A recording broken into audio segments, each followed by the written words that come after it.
अगर वही लोग मुसलमान समाज के होते तो क्या होता? आप खुद सोचिए। अगर सामने मुसलमान होता तो सीने पर गोली मारते हो। बीजेपी का जिला अध्यक्ष था तो आप कह रहे हैं हमने समझा बुझा के शांत कर दिया। फतेहपुर में मकबरा या मंदिर पर पहले ईंट पत्थर, अब सियासी जंग भयंकर। सवाल की क्या सिर्फ वोट बैंक के चक्कर में विपक्ष मुसलमान टारगेट पर वाली सियासी चाल चल रहा? ये सवाल इसलिए क्योंकि फतेहपुर मामले को लेकर पुलिस एक्शन में है, FIR दर्ज है, मौके पर भारी पुलिस बल तैनात है। इसके बावजूद ओवैसी कह रहे मुसलमान टारगेट पर है।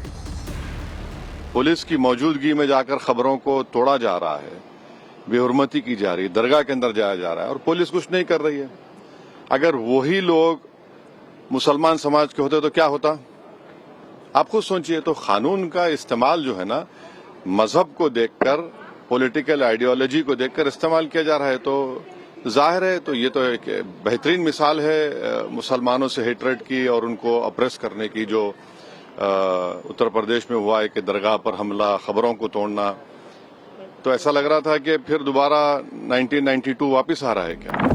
ओवैसी ने तो ये कहकर डराने की कोशिश की कि 92 को वापस लाने की कोशिश हो रही। ऐसा सिर्फ MIM अध्यक्ष ओवैसी नहीं कह रहे, समाजवादी पार्टी से लेकर कांग्रेस तक को भी यही लगता है कि बीजेपी की सरकारों में मुसलमानों को जानबूझकर टारगेट किया जा रहा है। कांग्रेस से लेकर सपा के नेता बीजेपी पर सियासी फायदे के लिए हिंदू मुस्लिम की राजनीति करने और नफरत फैलाने का आरोप लगा रहे हैं। फतेहपुर में जो कुछ हुआ है वो दुर्भाग्यपूर्ण है और भारतीय जनता पार्टी पे जब अपनी उपलब्धियां खत्म हो जाती हैं तो उनका वो सोची समझी जो रणनीति है जो अंग्रेजों से लिया उन्होंने, भारतीय जनता पार्टी की पूरी विचारधारा अंग्रेजों से दी गई है। डिवाइड एंड रूल, हिंदू मुसलमान के बीच में नफरत फैलाना। अगर हम हक की बात करें तो हिंदू मुसलमान को आगे कर देना। देखिए, जो देश में ये करा रहे हैं ना, इतनी नफरतें मत बो कि आग काटना मुश्किल हो जाए। अगर सामने मुसलमान होता तो सीने पर गोली मारते हो।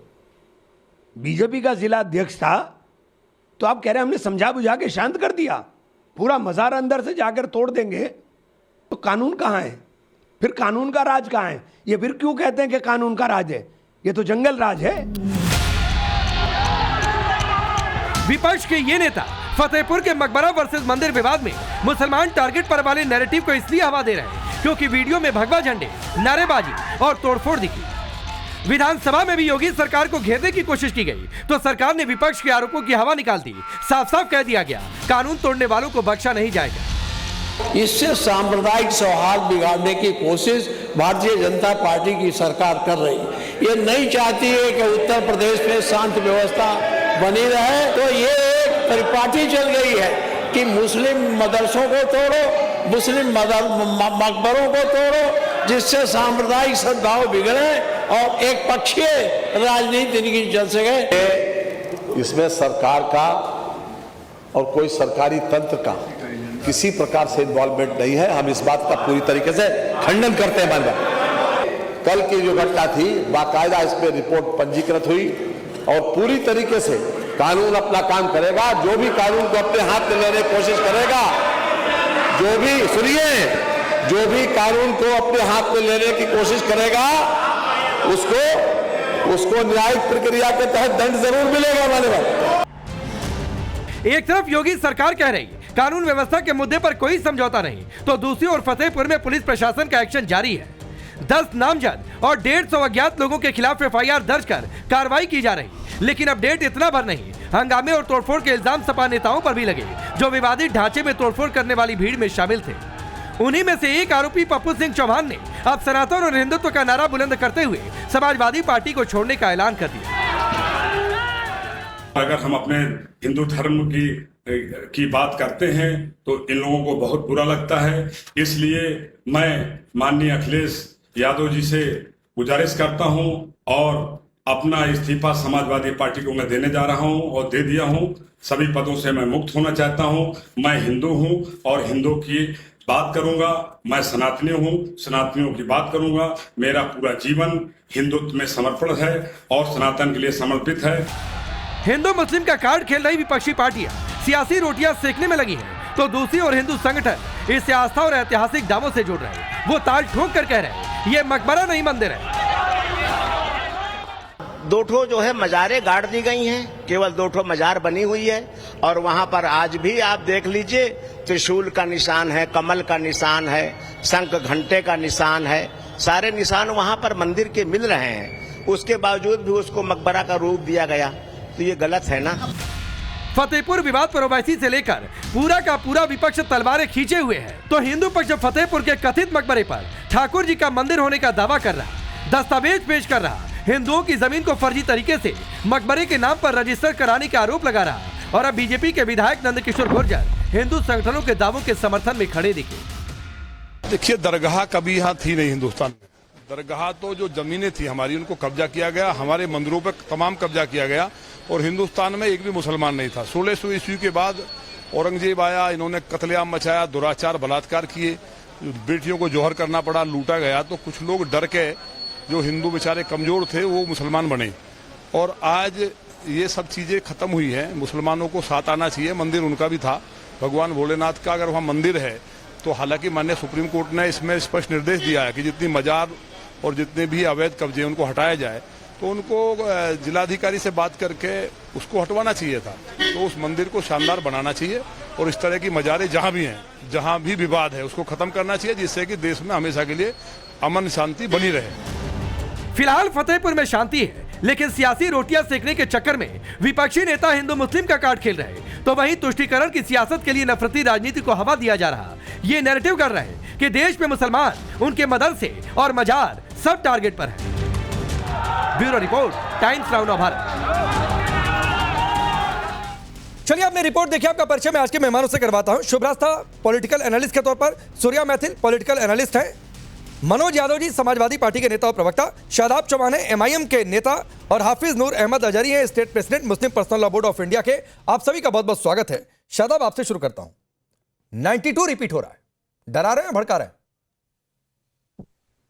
देखिए राकेश जी, जो घटना घटी है फतेहपुर के अंदर वो बेहद निंदनीय है कि गुंडों ने कानून को हाथ में लेकर कानून की धज्जियां उड़ाई, और जब बैरिस्टर ओवैसी साहब ने चीजों को कहा कि क्या कानून को हाथ में लेकर इस तरह किया जाएगा, और पुलिस तमाशा देखती रही, बाद में उन पे एफआईआर दर्ज हुई, तो जिस तेजी के साथ अगर वहां मुसलमान होते इस हरकत को करने वाले, क्या उन पर जिस प्रकार कार्रवाई की जाती है, क्या इन पर भी कार्रवाई की गई? कितने लोगों के घर बुलडोजर चलाया जाएगा, क्या उनको भी इस प्रकार की कितनों को गिरफ्तार किया गया? और जिलाध्यक्ष बीजेपी का शामिल है पूरे षड्यंत्र में, तो क्या भारतीय जनता पार्टी ने उसको निष्कासित किया? क्या भारतीय जनता पार्टी की सरकार में उन्हीं की पार्टी के जिला अध्यक्ष गुंडों का रूप धारण कर लेंगे? क्या मुख्यमंत्री जी की बात भी नहीं मानते हैं? मुख्यमंत्री जी ने कहा कानून का पालन करना चाहिए, तो क्या मुख्यमंत्री जी की बात नहीं मानते? अभी आपने उसका गुजर का जो विधायक है उसका स्टेटमेंट सुनाया, वो बोल रहा है कि ऐसे करना चाहिए था। अरे भाई, क्या है क्या नहीं है, कौन मजार है, कौन तय करेगा? अदालत तय करेंगी ना। कानून को हाथ में लेने का अधिकार गुंडों को किसने दिया है? और अगर मुसलमान अगर होते तो डेफिनेटली सीनों पे गोली मारी जाती। नहीं प्लीज सर, प्लीज आपके इस हिसाब से नहीं, आपके इस हिसाब से मुसलमान थे तो सीने पर गोली चला दी गई होती। तो फिर मैं सवाल आगे पूछूंगा, तो क्या समाजवादी पार्टी ने इसीलिए अयोध्या में कार सेवकों पर गोली चलवा दी क्योंकि हिंदू थे? सर मत किया करिए ऐसी बातें। शादाब, मेरे सवाल का नहीं सर, मेरे सवाल का जवाब अभी भी नहीं मिला। मैंने बहुत धैर्यपूर्वक सुना, मेरे सवाल का जवाब अभी भी नहीं मिला। आपकी शिकायतें वाजिब हैं। आप कहिए कि कैसे घुस गए, पुलिस क्या कर रही थी, क्यों समय से नहीं रोका गया, बल प्रयोग क्यों नहीं पहले हुआ? आपकी सारी बातें ठीक है, मैं उससे बिल्कुल इनकार नहीं कर रहा हूं, लेकिन 92 रिपीट हो रहा है। मेरा सवाल मैं फिर दोहरा रहा हूं, आप डरा रहे हैं, भड़का रहे हैं, क्या कर रहे हैं? राकेश भाई, 92 रिपीट होने जैसी परिस्थिति को बैरिस्टर ओवैसी साहब ने इसीलिए कहा कि जब 1992 में वो गुंडागर्दी की गई और बाबरी मस्जिद को शहीद किया गया, तो यही हलफनामा दाखिल किया गया था कि बाबरी मस्जिद की रक्षा की जाएगी, हिफाजत की जाएगी, लेकिन उसके बावजूद पुलिस की मौजूदगी में नहीं शादाब, आप नाम ले रहे हैं कि 92 रिपीट होगा। दोबारा मैं फिर कह रहा हूं, मैंने शुरुआत में आपको नहीं टोका। आपके नेता अगर ये कह रहे हैं कि 92 रिपीट हो रहा है या वैसी परिस्थितियां बन रही हैं, तो आप डरा रहे हैं कि भड़का रहे हैं भाई वोट बैंक के लिए? सच्चाई बयान कर रहे हैं, जो ये सच्चाई बयान करना हो गया।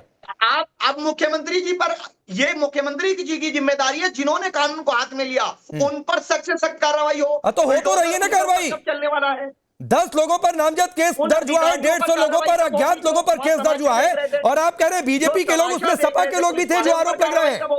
एक पप्पू सिंह चौहान ने इस्तीफा दे दिया और ये कहकर कि एक जाति और एक धर्म की बातचीत ही समाजवादी पार्टी करती है। छोड़ गए पार्टी। वो जब गए तब समाजवादी पार्टी में थे उनके हिसाब से। समाजवादी पार्टी के लोग तो शामिल थे इस पूरे षड्यंत्र में बीजेपी के साथ। बीजेपी और सपा ने तो मिलकर के कराया है। चलिए ये सब लोग शामिल हैं। बाद में ये दुहाई देने हाँ नहीं ठीक चलिए अब मनोज यादव को आने दीजिए। अब मनोज यादव जी, ये तो शादाब ने कह दिया कि आप और बीजेपी का मिलकर किया धरा है, आप लोग शामिल थे इसमें फतेहपुर के पूरे बवाल में। बड़ा छोटा सा सवाल किया, आरोप भी जो लगाया इतना घटिया किस्म का जिसका कोई तुक ही नहीं बनता कि मैं उसका जवाब दूं, क्योंकि उस व्यक्ति ने स्वयं ये बात कबूल की कि मेरे अंदर पता नहीं कौन सी भावना जागृत हो गई और मैंने इस्तीफा दे दिया और चूंकि मुझे कुछ करना है। लेकिन सवाल ये नहीं महत्वपूर्ण है, सवाल ये राकेश महत्वपूर्ण है कि ये हो कहाँ रहा है और सरकार किसकी है। डबल इंजन की सरकार है कि सिंगल इंजन की सरकार है। देश में प्रधानमंत्री नरेंद्र मोदी भाजपा के आरएसएस के, उत्तर प्रदेश में मुख्यमंत्री योगी आदित्यनाथ भाजपा के मठ के। तो ये मांग किससे कर रहे हैं जो गुंडे हैं, किससे मांग कर रहे हैं और काहे के लिए जबरदस्ती जा रहे हो भैया? जबरदस्ती काहे के लिए भगवा फहरा रहे हो? क्या योगी आदित्यनाथ तुम्हारी बात ना सुन रहे हैं क्या, या नरेंद्र मोदी जी आपकी बात ना सुन रहे हैं? क्या कारण है ये इन गुंडों से पूछो। एक गुंडे को भी बैठा लेते आप डिबेट में, गुंडे को बैठाला नहीं, कम से कम उसको उसकी भावनाएं तो आ जाती सामने कि वो गुंडा ये बात कहता कि नहीं मनोज यादव जी, शादाब कह रहे हैं कि गुंडई में तो आप लोग भी शामिल हैं, या दिल्ली में यूपीए की है। मनोज यादव जी सूर्या मैथिल और शुभ्रा का जवाब देने नहीं, शादाब तो कह रहे हैं कि इस गुंडई में आप लोग भी बराबर शामिल हैं। अरे रुक जाइए, मेरी बात तो पूरी होने दीजिए। सुनील सिंह इन्हीं की पार्टी में है। एक मिनट, इस जैसे भाजपा के बीसी टीम वालों से हम बात नहीं करते हैं, समझ गए ना? हम बात करते हैं सरकार से, बिकॉज हम उतने अनपढ़ जाहिल गंवार व्यक्ति नहीं है। ए चुप हो जा भाई, बीच में ना बोल। ए चुप हो जा, बीजेपी के छोटे भाई चुप हो जाओ, बीजेपी के छोटे भाई चुप हो जाओ, क्यों बीच में डिस्टर्ब कर रहे हो? आपकी पार्टी का नेता वहां आपका इंटेंशन है कि किस तरह इस देश में भावनाएं बढ़े। ये गुंडे, दो कौड़ी के गुंडे जो भगवा कपड़ा लपेट के भगवा को भी अपमानित कर रहे हैं, ये क्यों गए थे? क्या योगी आदित्यनाथ सरकार की नहीं है क्या उत्तर प्रदेश में? शादाब प्लीज मनोज यादव की बात पूरी होने दीजिए। काउंटर बीच में आए तो छोटा काउंटर हो, काउंटर बीच में आए तो छोटा काउंटर। क्यों बोल रहा है? नहीं अरे ये गुंडा मनोज यादव जी प्लीज सड़क छाप वाली भाषा नहीं भाई, मेरे बीच में ना बोले। हाँ मैंने रोका ना मनोज यादव जी, मैंने रोका। कोई भी काउंटर करेगा तो छोटा काउंटर करेगा, ज्यादा लंबा नहीं। प्लीज मनोज यादव जी बात पूरी करिए। आपने राकेश जी कैसे कह दिया उसमें समाजवादी पार्टी के लोग हैं? अरे मैं थोड़े नहीं कह रहा हूँ, ये कह रहे हैं शादाब बैठकर उसमें। मनोज यादव जी शादाब कह रहे हैं कि समाजवादी पार्टी के लोग हैं। एक पप्पू सिंह चौहान है तो समाजवादी पार्टी में तो कह रहे हैं कि मैं छोड़ रहा हूं पार्टी। हम एक राकेश जी हमको बोलने के लिए बुलाया तो दो चार बातें नहीं सुनिए, बोलिए। हमें दिवालियापन थोड़ी नहीं है कि हम विपक्ष से सवाल पूछे। हम पूर्ण रूप से सक्षम, शारीरिक रूप से मजबूत, मानसिक रूप से ताकतवर है। हम सरकार से सवाल पूछेंगे। ये बीमारी इन्हीं वाली बी टीम वालों को है जो विपक्ष से सवाल पूछने लगे। मैं कहूंगा उत्तर प्रदेश की सरकार से ये फिर इनके मुंह में बीमारी है। मैं ड्रॉप प्लीज अगले 30 सेकंड कोई इंटरप्शन नहीं। मनोज यादव जी अगले 30 सेकंड कोई इंटरप्ट नहीं करेगा, पीसीआर इंश्योर करिए। मनोज यादव जी अपनी बात पूरी करिए। अरे प्लीज बोलिए। बस मैं अपनी बात पूरी कर रहा हूं। देखिए, मैं राकेश जी ये कह रहा हूं कि ये जो भी लोग हैं, इनको जिस चीज की भी तलाश है, जिस चीज की भी आकांक्षा है, जिस चीज की भी प्रबल इच्छा है, इन इच्छाओं की पूर्ति क्या योगी आदित्यनाथ और नरेंद्र मोदी जी नहीं कर रहे हैं क्या, जो ये गुंडई कर रहे हैं? सीधी सी बात। और मुझे इसमें इसलिए कुछ नहीं कहना है क्योंकि जब ये बीजेपी की सरकार फंसती है, राकेश जी ध्यान से सुनिएगा, जब फंसती है तो कभी आतंकवादियों को मार देगी जब संसद में गिरेगी, जब संसद मार्च कर देंगे पूरे सांसद मिलके तब ये यहाँ पे भगवा फहरा देंगे। ये नौटंकी बंद करो। देश को पता चल गया कि जब मोदी डरता है भगवा झंडा आगे प्लीज ये गांव में नारा लगा। मनोज यादव जी ये बातें नहीं ठीक लगती हैं। की बात यही है, भगवा को लेकर वैसे भी आप लोगों की टिप्पणियां बहुत पुरानी है, बहुत पुरानी है। शुभरास्ता आगे करते हैं, शुभरास्ता ये एक अलग तरीके का सीन। शादाब कह रहे हैं कि समाजवादी पार्टी के लोग शामिल है बीजेपी के साथ, वो कह रहे हैं कि भगवा वाले झंडा गुंडा लेकर वहां पर चले गए। एक इनकी पार्टी का भी आदमी वहां पर था, इस्तीफा दे दिया। कौन गुंडा है? अरे ये तो बीजेपी गुंडाई कर रही है। मैं तो कह रहा हूं, खुलेआम कह रहा हूं आपके चैनल पे। ठीक है, ऑल गुंडाज बीजेपी ठीक। वो कहे ठीक, मनोज यादव जी, अब पता शिव नहीं रास्ता कौन को से सुनिए। मकबरे में कौन से मंदिर ढूंढने गए थे। ठीक है। They are गुंडाज। ठीक है, हाँ सुनाइए। देखिए राकेश जी, दो तीन बातें हैं इसमें। इसको ले दो जो मत है, एक यूपी असेंबली के अंदर जो हुआ, एक उसका आकलन हम कर सकते हैं, और एक जो सामाजिक रूप से जिस पे बात हो रही है हम उस पे बात कर सकते हैं। यूपी असेंबली के अंदर बहुत क्लियरली ये कहा गया कि जो भी लीगल एक्शन लेना है वो लेने के लिए सरकार आगे आएगी, सरकार लेगी, सरकार ले रही है। दूसरी चीज जो कही गई, जो समाजवादी पार्टी और जो अन्य ऑपोजिशन के लोग हैं, उन्होंने कहा कि धार्मिक सद्भाव भड़काने का काम इसमें किया जा रहा है। बिल्कुल किया जा रहा है, इससे कोई डिसएग्री नहीं कर सकता, लेकिन ये कौन भड़का रहा है? जब सरकार आगे बढ़ करके इस पूरे मूव का समर्थन नहीं कर रही, ना वैचारिक रूप से कर रही, ना लीगल टर्म्स में कर रही, तो ये कौन लोग हैं जो कम्युनल सद्भाव की बात लेकर के आगे आ रहे हैं और कह रहे हैं कि ये भड़काया जा रहा है? उनको चिन्हित किया जाना चाहिए। दूसरी चीज, देखिए जो माहौल बना है देश में, और जैसे कहा गया कि ये जो भाषा बोली जाती है कि पता नहीं कौन से मस्जिद में मंदिर ढूंढने चलते हैं, वही पलट करके अगर कुछ हिंदूवादी संगठन कह दें कि पता नहीं किन मंदिरों के बीच में इनको मस्जिद बनाने की सूझी आज से 500 वर्ष पहले, आज से 700 वर्ष पहले, तो डिबेट तो यही है ना कि जमीन पे हक किसी का था, किसी और ने अपने आक्रामक तरीके से अपने आक्रामक नीतियों को फॉलो करते हुए वहां पर अपने धर्म का आधिपत्य किया। लड़ाई तो मूलतः इसी चीज की है ना। तो हमें, मुझे लगता है, प्रबुद्ध सोसाइटी, प्रबुद्ध समाज को बैठ करके राजनीतिक दलों के साथ ये विचार करना चाहिए कि हम कट ऑफ डेट किसको माने, क्योंकि कट ऑफ डेट अगर आप निश्चित नहीं कीजिएगा और अपनी वैचारिकी के हिसाब से हर 3 महीने के बाद कोई शगुफा छोड़िएगा तो ये दिक्कत होगी। इसका मतलब ये कतई नहीं है कि जो घटना हुई उसका महिमा मंडन किया जाए। इसका मतलब ये कतई नहीं है कि जो लोग ये आज मंदिर के अंदर मस्जिद और मस्जिद के अंदर मंदिर ढूंढने का प्रयास कर रहे हैं उसको जस्टिफाई किया जाए। लेकिन हमारे यहाँ का इतिहास विवादित रहा है, कुछ एक पक्षों का महिमा मंडन किया गया है और कुछ एक को जानबूझकर दबाया गया है, इस बात से भी कोई इनकार नहीं कर सकता। इसीलिए बल्कि मैं तो बढ़ करके एक बात बोलूंगी कि बल्कि वो राजनीतिक पार्टियां जो इतिहास में लीपापोती करती हैं, सबसे ज्यादा धार्मिक भावनाएं भड़काने का काम वो करती हैं। ठीक है, मनोज यादव जी जवाब दीजिए, मैं एक सवाल उसमें ऐड कर देता हूं। कहा यह गया कि मुसलमान सामने होते तो गोली मार देते, तो फिर जो पहले बातचीत हुई थी कि अयोध्या में क्या कार सेवकों पर गोली इसलिए चल गई क्योंकि हिंदू थे?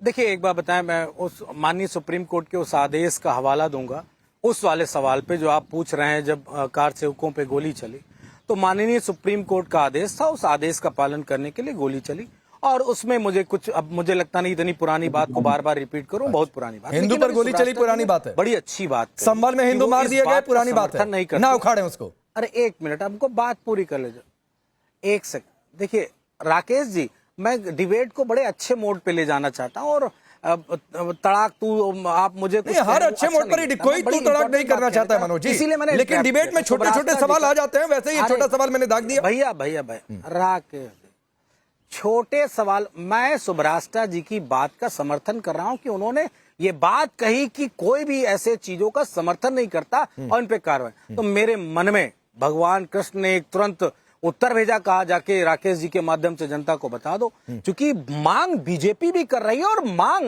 उत्तर प्रदेश के एक मिनिस्टर खन्ना जी सदन में भी कर रहे हैं, सख्त कार्रवाई होगी। मेरा हाथ जोड़ के प्रार्थना है, योगी जी आपका चैनल देखते हैं भैया, उसमें भाजपा वालों पे कार्रवाई मत करना। जो हमारी पार्टी से गया है ना चौहान, उसके यहाँ बुलडोजर चलवाओ। अरे वो तो पार्टी छोड़ दिया मनोज यादव जी, तो मैं वो तो पार्टी छोड़ दिया, और ये कहकर पार्टी छोड़ दिया सूर्या मैथिल, ये कहकर पार्टी छोड़ दिया शादाब आऊंगा। एक बार सब लोग बोल ले, सूर्या मैथिल वो पप्पू चौहान जिसका नाम ले रहे हैं, वो तो ये कहकर पार्टी छोड़ दिया कि सपा में एक ही जाति और एक ही धर्म की बातचीत होती है, वोट बैंक की रेस है, उसके अलावा कुछ इनको नहीं सोचता है, वो कहकर ये पप्पू सिंह चौहान पार्टी छोड़ दिया। की साजिश है। धन्यवाद पांडे जी, पहले तो आपको और पूरे देश को भारत माता की जय, वंदे मातरम। और सही आपने कहा कि समाजवादी पार्टी के कार्यकर्ताओं का लगातार जो है वो मन में जो है वो भावनाएं उत्पन्न होती चली जा रही हैं, असलियत जब समाजवादी पार्टी की उनके सामने आ रही है। अभी आप ही के सामने इसी डिबेट में अभी मनोज यादव ने कहा कि मुझे भगवान श्री कृष्ण ने कहा कि मैं ये चीज बोल दो, तो मैंने बोल दी। इनको भगवान श्री कृष्ण मन में बताने लग गए हैं, लेकिन इनको गौशाला से बदबू आती है, इनको मस्जिदों से खुशबू आती है, लेकिन भगवान श्री कृष्ण आकर इन्हीं के मन में बताते हैं। दूसरी चीज, जब आपने पूछा इनसे कि हिंदुओं पे गोली चलवा दी, तो इन्होंने बड़े आराम से बोला वो तो सुप्रीम कोर्ट का मामला था और पुरानी बात क्यों कर रहे हो। तो मनोज यादव जी, मेरे पिताजी ने मुझको 42 वर्ष पहले जो है इस दुनिया में लेके आए थे, तो उनका नाम भी बहुत पुराना हो गया, मैं बदल दूंगा क्या?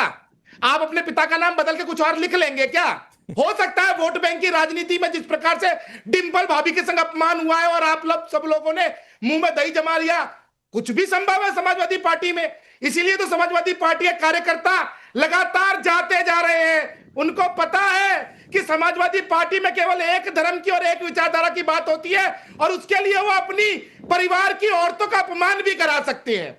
लेकिन पांडे जी, अरे सूर्या मैथिल, जरा इसी स्क्रीन पर मुझे बीच में रखिए। सूर्या मैथिल, ये मनोज यादव जी लपेट रहे हैं, कह रहे हैं, वो इशारा कर रहे हैं कि आप फेंक रहे हैं, वो माझे की तरह लपेटे जा रहे हैं। अब देखिए, डिंपल भाभी को मैं वो शब्द नहीं बोल सकता कि मौलाना बैठे हैं, ऐसी एक डिबेट में किसी और मौलाना ने कुछ फतेहपुर मकबरा पे वो उपमा झूठी तो नहीं थी, लेकिन आप एक्सपर्ट बुला लिए हैं ना, लाल टोपी लगा के एक्सपर्ट कहाँ बुला लिए हैं आप? हिम्मत है तो कुछ बोल के दिखाएं। डिबेट हो रही, हिंदुओं को घर आने के लिए तो, गोली चलवाने के लिए तो समाजवादी पार्टी के हाथ खुले रहे हैं, लेकिन औकात होती तो मौलाना को कुछ बोल के दिखाते। नहीं औकात है इन लोगों की। श्रीलंका से ताल्लुक है क्या तुम्हारा जो गला फाड़? इसलिए इनकी पार्टी का कॉर्डर अपने परिवार की महिलाओं का सम्मान बचाने के लिए ताल्लुक इंडिया से, पार्टी नहीं भारत से। अच्छा चलिए, ठीक चलिए 30 सेकंड मनोज यादव जी बोलिए, फिर अजय जी और फिर शादाब आपके पास आ रहा हूं। 30 सेकंड मनोज यादव जी। सूर्या मैथिल प्लीज सीधी बात करा करो। हाँ ठीक है, आपने बार बार नाम लिया सपा का, एक रिप्लाई ले लीजिए। देखिए, मैं ये सोच रहा था कि मैं फतेहपुर वाले उस मुद्दे पे डिबेट करने आया हूं, लेकिन यहाँ पुराना रिकॉर्ड बजने लगा। मैं समझ ही नहीं पाया कि डिबेट किस पे हो रही, इसीलिए मैंने लपेटना शुरू किया, कहीं ये सब इधर उधर न चला जाए, फैल जाए, तो लपेट लिया। आप जवाब दिए दे रहा हूं। आप चिल्लाओ मत, चिल्लाते हो तो ऐसा लग रहा है कि आपका ताल्लुक जो है श्रीलंका से है। ऐसे मैं जानता हूं आप जम्मू द्वीप से ताल्लुक रखते हो, भगवान राम के अनन्य भक्त हो। ऐसे मत चिल्लाओ, अच्छा नहीं लगता। मैथिल क्यों चिल्ला रहे हो? मुझे कहना पड़ेगा, रावण के खानदान से रिश्तेदारी है क्या तुम्हारी जो इस तरह चिल्ला रहे हो? ना। अच्छा एक चीज है, सूर्या मैथिल प्लीज स्टॉप काम करो। मोदी मनोज यादव जी एक छोटी सी बात आप बोलिएगा, मैं आपको समय दे रहा हूं। आपने कहा कि पुराना टेप बज रहा है, तो फिर ओवैसी ने भी 92 की बात करके पुराना टेप बजाया कि नहीं, इसमें ये जवाब दे दीजिएगा सर, फिर आप अपनी बात रखिए। चलिए बोलिए।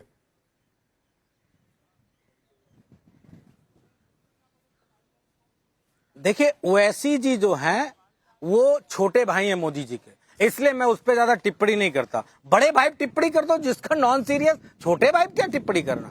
बड़े भाई पे मैं टिप्पणी करता हूँ। ओवैसी जी उनके छोटे भाई, वो आपस में समझ लेते हैं कि तुम्हें कल किस मुद्दे पे बोलना है और हमको किस मुद्दे पे बोलना है, और कोई भले न जवाब दे, ओवैसी जी जवाब पहले देते हैं। तो ये उनका मैटर है, वो जाने। हम इतना जानते हैं कि अगर इस देश में बीजेपी की सरकार होते हुए बीजेपी के समर्थक कार्यकर्ता किसी अनैतिक अराजक काम कर रहे हैं, तो उसके पीछे सिर्फ और सिर्फ सरकार और बीजेपी का दल दोषी है। क्योंकि किसी भी पार्टी के कार्यकर्ता जब उनकी सत्ता होती तो कोई भी अनैतिक और गैर कानूनी। मनोज जी मैं आ रहा हूं, शादाब मुझे पता है ओवैसी की बात आई, आप रिप्लाई करेंगे, लेकिन अजहरी जी के पास एक बार चला जाऊं, वो नाराज हो जाएंगे। 20 मिनट हो गया, उनके पास गया नहीं।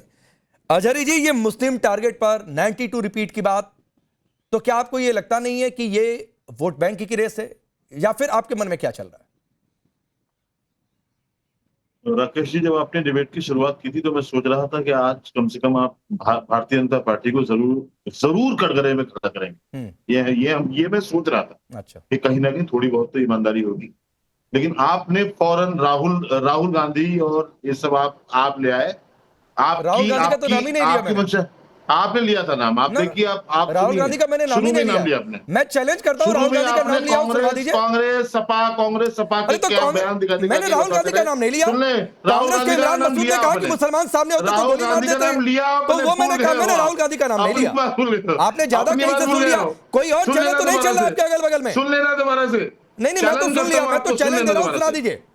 अरे अब मैं आपकी रिकॉर्डिंग इमरान मसूद को कोट किया, कांग्रेस के नेता इमरान मसूद। अरे रिकॉर्डिंग आपके पास, आपने एक बार भी भारतीय जनता पार्टी का जो वहां जिला अध्यक्ष, जो पूर्व विधायक जो इस पूरी घटना की अगुवाई कर रहा था, उसकी आपने निंदा तक नहीं की। तो भाई ये स्क्रीन देखा करिए अजय जी, मैं यही कह रहा हूं ना, दिक्कत क्या हो जाती है, किन किन लोगों पर केस दर्ज हुआ है वो पूरी जानकारी चला रहे हैं। तो हम ये बात जो सवाल था उसका जवाब दीजिए। तो हम ये आवाज उठा रहे हैं कि अगर यहाँ पर मुसलमान होता, क्या उसके साथ इतना ही होता कि बस भाई मुकदमा लिख दिया, बता दिया कि हमने लिखा। अरे कहाँ योगी जी का बुलडोजर कहाँ है? घर क्यों नहीं बुलडोज हुए उनके? क्या कानून बढ़ाएंगे हमें? जब मकबरा को शहीद करने के लिए, मकबरा को तोड़ने के लिए बाकायदा वहां तोड़फोड़ की गई है, अब पुलिस की मौजूदगी में हुई है। आप इसे लॉ एंड ऑर्डर की विफलता नहीं कहेंगे क्या भारतीय जनता पार्टी की साजिश नहीं कहेंगे क्या? ये जो राहुल गांधी ने वोट चोरी का मुद्दा जो उठाया है ना, उसको ढांपने के लिए क्या सुनियोजित तरीके से इस तरह के मुद्दे तो नहीं लाए गए? इसको भी साफ करना चाहिए आपको कि जो हो रहा है इस वक्त देश में। अच्छा आचार्य जी एक बात बताइए, अभी थोड़ी देर पहले शादाब ने कहा कि इसमें सपा के भी लोग मिले हुए थे, तो आपको क्या लगता है कि ये सपा की भी मिली भगत है? एक नेता ने पार्टी भी छोड़ दी। बिल्कुल नहीं। सपा को तो आपको यहाँ अगर सपा का आदमी होता ना तो इस बात पर डिबेट ही नहीं करते आप। अरे लो, क्योंकि मनोज यादव सपा का आदमी, आप तो समाजवादी पार्टी को, समाजवादी पार्टी और कांग्रेस को घेरने के लिए बैठे हो, जानते हैं इस बात को। आप कह रहे हैं सपा का आदमी होता तो ये नहीं सकते हो। अरे मनोज यादव समाजवादी पार्टी के नेता, प्रवक्ता, बड़े पुराने नेता है भाई, कई जगहों पर चुनाव प्रभारी भी रहे हैं समाजवादी पार्टी की ओर से। पार्टी से निकाल दिया बाहर। ओफो भाई सुने, चाहे वो किसी पार्टी का कार्यकर्ता हो, जो वहां पर हुआ है भारतीय जनता पार्टी के जिला अध्यक्ष की अगुवाई में, जिला अध्यक्ष को सबसे कानूनी कार्रवाई हुई क्या नहीं हुई? 10 लोगों को नाम कानूनी कार्रवाई मुसलमानों नहीं। एक बात है पुलिस वहां पर अजय जी प्लीज शुभराज था, 30 सेकंड आपकी टिप्पणी, फिर मैं शादाब सीधे आपके पास आ जाऊंगा। जो तस्वीरें आई, निश्चित तौर पर पुलिस के रहते लोग कैसे पहुंच गए ये सवाल है। सरकार कह रही है एक्शन लिया जा रहा है, इंतजार करते हैं क्या एक्शन कोई एक्शन नहीं। सरकार रुक जाइए अजय जी प्लीज सर, लेकिन कोई आकर सामने से ये कह दे कि मुसलमान होता तो सामने से गोली मार देते। कोई आकर ये कह दे कि 92 रिपीट होने की तस्वीरें आ रही हैं, तो ये भड़काने की बात है कि नहीं है? रुक जाइए प्लीज। मुसलमानों को गोली मार दी जाएगी, क्या बात करते हो आप? हाँ तो ठीक है, आप चाहते हैं ना कि अयोध्या में जो हुआ वैसा हो जाता, आप यही चाह रहे हैं ना कुल मिलाकर? क्यों? रुक जाइए शिवराज बोलिए। हल्द्वानी याद नहीं आ रहा आपको? हल्द्वानी क्यों याद नहीं आ रहा आपको, बताओ मैं? अरे तो मुझे बहुत कुछ याद आ रहा है, मुझे संभल भी याद आ रहा है। आपको अयोध्या नहीं, मुझे संभल भी याद आ रहा है जरी जी, मुझे संभल भी याद आ रहा है। तो रुक जाइए, मुझे जो याद आ रहा है वहां तक नहीं पहुंच पाएंगे। शुभ रास्ता को सुनिए प्लीज शुभ रास्ता। यहाँ आपके डिबेट के माध्यम से मैं 2 चीजें बोलना चाहती हूँ राकेश जी। पहली बात कि यूपी असेंबली के अंदर, कुछ विधानसभा के अंदर हमारे चुने हुए विधायकों, हमारी चुनी हुई सरकार और हमारे चुने हुए विपक्ष के बयान ही नहीं आए। आधिकारिक रूप से जो एक राज्य का निर्णय है वो सामने आया। मुझे नहीं लगता है कि किसी ने भी इस घटना को महिमा मंडित किया और कहा कि आगे ऐसा होना चाहिए। मैं अपनी बात यहां से शुरू करती हूँ। मौलाना जी देखिए, जब आप बोल रहे थे मैं बीच में बिल्कुल नहीं बात कर रही थी, मुझे अपने टर्न में बोलने का मौका दीजिए। आप सरकार की जो महिमा मंडन कर रही है ना, उस पर हमें सरकार का महिमा मंडन क्या होता है? इसमें सरकार दोषी है। ऐसा है ना कि मैं आपकी भाषा में तो बात करूंगी नहीं, मैं आपके धर्म से भी नहीं आती, आपके विचार से भी नहीं आती। आप अभी मुंह बंद रख के बैठिए, मैं आपके शो में तो आई नहीं, आप मॉडरेट कर रहे हो डिबेट। आचार्य जी प्लीज आचार्य जी, आप, मैं फिर कह रहा हूँ, मैं जिसका नाम लूं उसको ज्यादा बोलना। अगर किसी को भी काउंटर करना है, 1-2 लाइन बोलकर चुप हो जाइए, बोलने वाला सुन लेगा, आपकी बात का भी जवाब दे लेगा। तो रुक जाइए आचार्य जी प्लीज सर, प्लीज नहीं अच्छा लगता है, रुक जाइए। यहाँ पर आपके ही डिबेट में एक और नेता है जिनके कान में भगवान कृष्ण अनहद नाद की तरह कुछ बोलकर चले गए। मैं आपसे पूछती हूँ राकेश जी, भगवान कृष्ण ने आज तक कभी ये नहीं कहा कि जहां मेरा जन्म हुआ वह भी विवादित ढांचे पर खड़ा है? कभी नहीं। उनके भगवान कृष्ण ने यह बात कभी नहीं कही कि मथुरा वृंदावन में जिस तरीके का माहौल है वहां भी जाकर के बात करो। भगवान कृष्ण इनसे केवल राजनीति की बात करते हैं क्या? किस तरीके का एकदम ग्रॉस अप्रोप्रिएशन, और ये सब भावनाएं भड़काने वाली बात है। मैं आपको बात एक, जहां पे मौलाना बैठे हुए हैं, स्टेट प्रेसिडेंट हैं हाफिज नूर अजहरी, मैं उनको भी कहना चाहती हूं कि आप लोगों की इस बयानबाजी की वजह से हिंदूवादी संगठनों को बल मिलता है।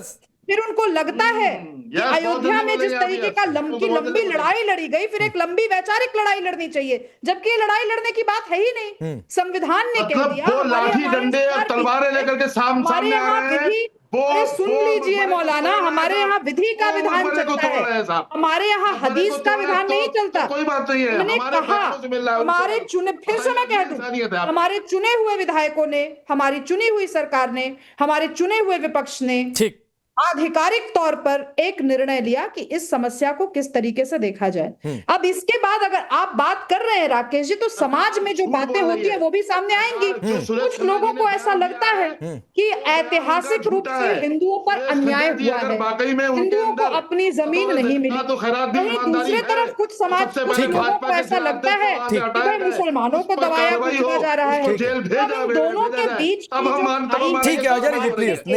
लगातार बोलेंगे ना मौलाना, तो वही होगा जब ट्रिपल तलाक के समय। ठीक है, चलिए मैं शादाब के पास जाता हूं। प्लीज अजहरी जी, मैं कह रहा हूं बार बार रेडियो कमेंट्री नहीं, किसी को भी काउंटर करने की छूट है, लेकिन एक आध लाइन लगातार बोलेंगे तो ज्यादा स्कोर करके नहीं ले जाएंगे, अपनी गलत इमेज देकर लेकर जाते हैं। शादाब 30 सेकंड आपको देता हूं, फिर मनोज यादव जी आपके पास आऊंगा। शादाब, थोड़ी देर पहले मनोज यादव ने कहा कि नॉन सीरियस है ओवैसी, जो मुझे लगा उनकी बातों से।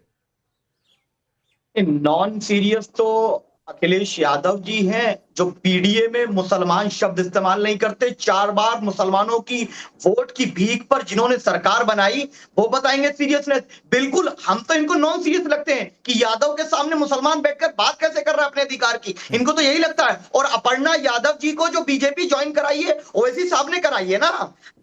और हमारी शादी में तो नरेंद्र मोदी नहीं आते, इनके परिवार की शादी में आते हैं। सुनील सिंह जिसने कहा मुस्लिम महिलाओं को कब्र से निकाल कर रेप करो, वो इनकी पार्टी में अखिलेश यादव, उनको पार्टी से नहीं निकालते। इनकी पार्टी का नेता मकबरे पर जाकर क्या करता है? इन्होंने एक बार नहीं कहा कि मकबरा है वो, और मकबरे पे गुंडागर्दी की गई। इन्होंने विवादित और इधर उधर की बात की। तो ये तो बीजेपी के साथ मिलकर मुसलमानों को, आपने बहुत गंभीर बातें कही है। शादाब, समय थोड़ा सा कम है, आखिरी का 30 सेकंड है। मनोज यादव जी आपको देता हूं, प्लीज कोई बीच में नहीं, सिर्फ मनोज यादव जी। देखिए, मैंने जो आरोप लगाए थे डिबेट के बीच में, बिल्कुल सत्य साबित हो गए, इसी डिबेट में साबित हो गए। बीजेपी समर्थित लोग जो हैं या बीजेपी के लोग, वो हिंदू हिंदू चिल्लाते हैं, और ये साहब जो हैं वो मुसलमान मुसलमान चिल्लाते हैं। हम संवैधानिक दायरे में रहते हैं, समाजवादी पार्टी सबकी बात करती है, और संविधान हमारा यही हमको सिखलाता है। इसलिए हमें आपका ज्ञान नहीं चाहिए। हम इतना कहेंगे और मांग करता हूं पुनः कि जो समाजवादी पार्टी का जो आदमी उस दंगे में गया था, उस आदमी के यहाँ बुलडोजर चलना चाहिए। योगी आदित्यनाथ भले सबको माफ कर दें, ठीक है, लेकिन उस ठीक है, वक्त इतना ही है। लेकिन मनोज यादव जी, आपने उस आदमी के ये कहने पर कोई रिएक्शन नहीं दिया कि समाजवादी पार्टी में तो एक ही जाति धर्म की बातचीत चलती है, इसलिए मैं छोड़ रहा हूँ। इस पर भी कुछ रिएक्शन देना चाहिए था। तो सवाल फिर उठेगा कि क्या ये एमवाई समीकरण की ही बातचीत है। खैर, वक्त इतना ही। आप